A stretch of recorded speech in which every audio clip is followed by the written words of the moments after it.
1 John 4:8 says God is love.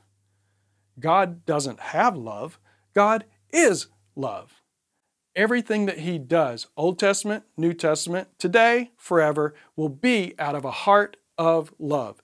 Everything God is, does, thinks, believes comes from love. Now, the word in the New Testament is a Greek word, agape. Agape is totally different than the word they used to use back in Jesus' days. Back then, they also had several other words that meant love. In English, we can love our spouse, we can love our dog, we can love our car. But Jesus used the word agape. It's more important than just loving a car.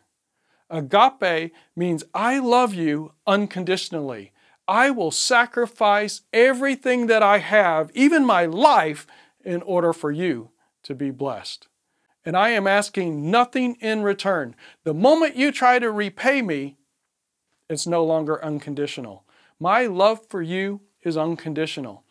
That's amazing. God would love me unconditionally? Why? I'll tell you the reason. He wants to. He loved you because He wanted to. The whole gospel is God loves you. He sent Jesus to die on a cross and to save the world, all because He loves us. God's love is amazing. It's the one thing you need to know more than anything else. God's not in love with your neighbor and your friends any more than He's in love with you. He loves all of us the same. And if you come to Him and ask Him for His love, He will not be less loving. He can't change His love for you. See, human love always determines what is the best, what is the greatest. I like this because that's my favorite. But what happens when it gets old, when it gets worn out? Do you stop loving it? Does your love change?